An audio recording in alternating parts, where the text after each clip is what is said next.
pinuna niya yung mga kabataan ngayon dun sa Senate Public Information Committee hearing na medyo may kahinaan daw ngayon, medyo ano daw, parang lumalala yung issue ng depression among our young, yung mga kabataan. So ngayon makakausap natin via Zoom para magbigay ng kanyang opinion at syempre i-share ang kanyang insights ang isang profesor. Siya ay Child, Adolescent and Family Specialist, Reintegration for Care and Wholeness, Associate Professor ng University of the East dyan sa Maynila. Walang iba kundi si Professor Nina Era. Prof, good morning ho. Si Danny Buenafe sa Programang Kabayan. Good morning, Sir Danny. Good morning po sa ating lahat. Okay, maraming salamat ho sa oras at via Zoom. Mukhang maganda naman ang signal natin, Prof. So, Yes, nakapakinggan nyo ho ba yung binanggit at naging pahayag ho ni Senator Robin at medyo nagtitrending na ho ito sa social media? Ano ho ba ang nakikita nyong may katotohanan ho ba yung kanyang sinabi kahapon? Okay. Kasi medyo mali yung i-generalize ni Robin Padilla, ni Senator Padilla, no? Yung sasabihin niyang weak yung generation ngayon. Kasi bawat henerasyon naman meron niyang kanya-kanyang characteristics. Merong advantages, disadvantages, strength, Okay. weakness.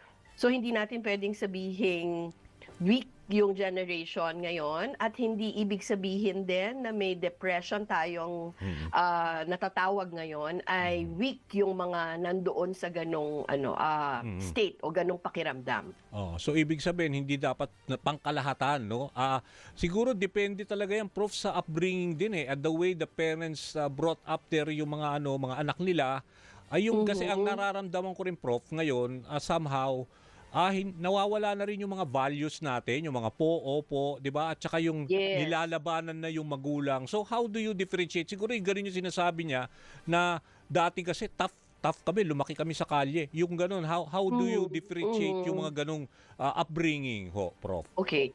Tama ka doon, Sir Danny, na iba-iba na kasi yung pamamalakad ngayon ng magulang. Siyempre noon, Oo. yung nakasanayan nating magulang, 'di ba, they're very tough nga. Talagang Oo. sila lang yung masusunod, hindi ka Yes. pwedeng Mag-reason out. mag-reason out, oo. Yes. Oo. Ngayon, yun yung maganda nga ngayon sa henerasyon ngayon kasi nakikinig na yung mga magulang, meron ng mga magulang na very open sila na pakinggan yung side ng kanilang anak. Although, minsan kasi dahil mas mahirap na yung buhay ngayon, ang mga magulang ay talagang forced ng magtrabaho at talagang longer hours na nasa trabaho sila. Oo, nawawala So sila. minsan, doon na ngayon papasok yung sinasabi mo, Sir Danny, na medyo yung values, Oo. yung mga disiplina, medyo nababawasan na yon kasi syempre mahirap magdisiplina kung wala ka naman, hindi ka present To be na parent. physically present, tama. Oo. Di ba? Oo. So pero itong dahil syempre, 'di ba, lumaganap na rin yung social media.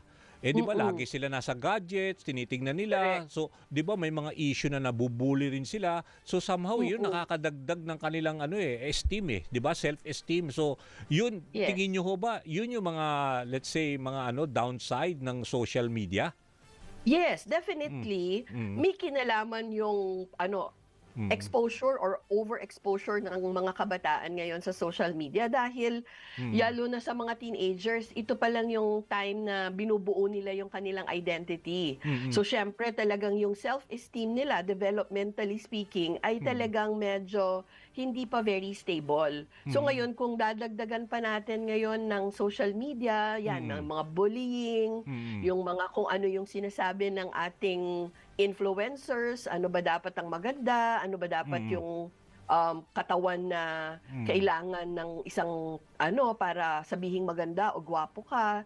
So affected sila doon, 'di ba? So kung yung self-esteem na dine-develop pa lang, tapos na i-influence sila ng social media, so talagang maapektuhan sila. So kaya talagang kailangan ng gabay ng magulang, Yes. kailangan ng relationship among family members para Oo. pagtibayin yon. At saka napapansin ko, importante pa rin yung bonding, di ba? Yung in front of the Yes. table, dapat wala masyado ng gumagamit ng telepono. Para yung physical, yung talaga nag-uusap kayo face to face, malaking bagay pa rin ho yun. O siguro kahit isang beses sa isang linggo, Ganon? Oh, yes, Oo. definitely. For sure yun. Sana, kung hindi man kaya nga yung Mm. araw-araw or yung every dinner time, baka Mm. pwedeng pag weekend, maglaan Mm. tayo ng isang araw na Mm. medyo doon lang tayo, nakatutok tayo sa ating mga anak. Yun nga, bonding na Mm. tinatawag mo, whether lumabas Oo. sila, Oo, maglaro sa kamustahin, parke, kamustahin yung oo, pag-aaral, kamusta na yung ano mo, kamustahin. o yung mga kaibigan. At least alam ng parents kung sino rin yung mga kaibigan eh. Importante rin yung prof, di ba? Mm. Yes, yes. Mm. Oo, yun yung time talaga na kamustahan. Kamusta na anak? Mm. Sino yung mga kaibigan mo? Kamusta na yung meron ka Mm. bang pinagdadaanan ngayon? Gusto mo Oo, bang yun. i-share sa akin? Yun, doon po Mm. tayo talaga papasok. Oo. Pero Prof, yung nangyayari kasi ngayon, 'di ba marami rin yung 'di ba ngayon ko lang kasi naririnig din eh, may mga kaibigan din ako na mga nag-aano rin na nasa yun nga katulad ninyo, nag-a-analyze din ng mga mental anxiety, mga Mm, ganon. mhm. Karamihan din kasi yung mga kabataan ngayon pag hindi nila ma-handle, may mga ganyan suicidal instinct. Ano ho ba ang right age ho ba dapat ba expose sila sa let's say gadget? Meron kasi mga magulang alam ko. Pag mga ganyang mga edad, ayaw pa nilang pahawakin ng mga telepono, gano'n. Yes, yes. Oo. Well, isabi ng mga eksperto talaga, 2 years Hmm, old and below, dapat wala ngang screen time, zero screen time. okey. So, pag mga nasa preschool until middle school, Mm, siguro maximum ng 1 hour to 2 hours a mm, day yung pwede natin. Pero syempre guided din at tinitingnan mm, natin kung ano yung pinapanood nila sa kanilang gadget. So, mm, yun ay magko-contribute kasi kung naka-gadget na lang sila, 'di ba? Hindi na mm, sila mm, natututong mag-socialize. mm, Hindi na sila natututong mag-read ng emotional cues. Paano ba pagka mm, yung kaharap ko ay napipikon na? Kaya ngayon minsan, mm, 'di ba, yung mga kabataan, mm, nasasabihan sila ng lack of empathy kasi nga dahil mm, matagal yung exposure nila sa social media, so yung mm, mm, kanilang reading of emotional cues ay affected na din. mhm. So, ano ho ang puwede niyong ibigay na let's say guidance 'no or dapat na sundin, parang advice sa ating mga magulang if ever kasi lalo na yung mga iba physically dahil busy rin sa negosyo, busy sa kanilang trabaho, Mhm. somehow to make more time at ano ba yung dapat Yes. na balancing act na gawin ng magulang at saka yung mga anak din para Yeah. naman maging malapit din sila sa magulang? Yes. Wala po talagang shortcut sa connection kung Mhm, hindi mhm. relationship. Wala po talagang so Oo. pwede tayo sigurong coordinate palagi sa atin. Kunyari video call kung halimbawang Oo, nasa okey. malayong lugar tayo, Oo, kunwari um, nasa probinsya yung parents, nasa kailangan oo, from oo, time to time mag 'no?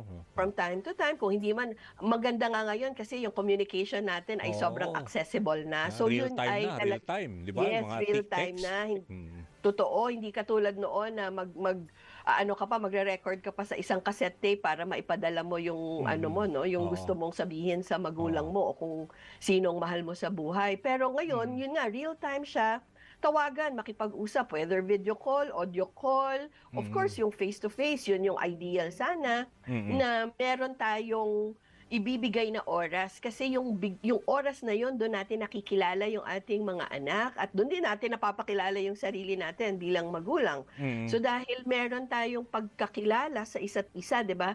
Lalo na sa Mm. mga teenagers na ngayon nare-realize nila ay puwede pala akong magkuwento sa nanay ko, sa tatay Mm. ko, hindi pala ako mahuhusgahan, hindi pala Mm. sila magagalit. So, 'yun ay magiging Ah, protective factor against yang mga mental health issues na meron tayo ngayon. so ibig Makakatulong po sabihin 'yun. yung mga ganyan na klase ng relationship, yung mag-open up sila, 'di ba? More or less kasi Yes. pag nag-o-open up somehow 'di ba, nakakabawas ng tension dun sa sarili nila, 'di ba? Oh. Yes, kasi Mm. siyempre yung mga kabataan po ngayon, ang feeling nila, hindi ako naiintindihan. Lalo na po yung Oo, mga oo, nag-go through ng mga mental health issues. Ang oo, pakiramdam po nila ay walang nakakaintindi sa kanila, feeling nila oo. nag-iisa sila, o Yes. feeling nila yung pinagdadaanan nila ay Oo, kakaiba at walang makakaintindi. So oo, yung maibigay natin sa kanila na hindi naiintindihan kita, yung oo, oo, maa-affirm natin sila na oo. Tama. gets kita, nandito ako para sa'yo, Oo. mahal mahal kita, Okay. yun ay malaking bagay na para sa kanila. Okay. Naku, ang bilis ng oras. Pero anyway, isa lang, no, itatanong ko. Kasi yung dati na kilalakihan ko, lalo na ako senior, karamihan kasi ng mga parents noon very dominating. No? So yung mga ganitong klase, yung mga dominating ang parents masyado, hindi na ho nakakatulong yan sa ibig sabihin in terms of relationship with the children. We have to find a balance. So, Okay. kailangan po nung pagbata ang ating mga anak, doon po tayo talaga magbo-bombard ng mga values. Okay. So, yung mga preschool until middle school, sige, Ah. lahat ng gusto mong iturong values, ituro mo yan. Ikaw yung dapat na Pero susunod. pakinggan mo rin sila, no, yung mga bata. Oo, Yun, pero open pagdating up. ng teenager na po sila, doon na po tayo ngayon mag-uumpisang mag-shift na ano ba yung kailangan mo anak, pakikinggan din kita at mag-a-adjust din ako para ngayon mas maging maayos yung relationship natin. Ayun. Sige ho. Prof, thank you very much sa oras ha. Yung mga insights nyo, napaka-helpful ho niya. Salamat po, Prof. Salamat po, Sir Danny. Magandang umaga po sa ating lahat. Good morning.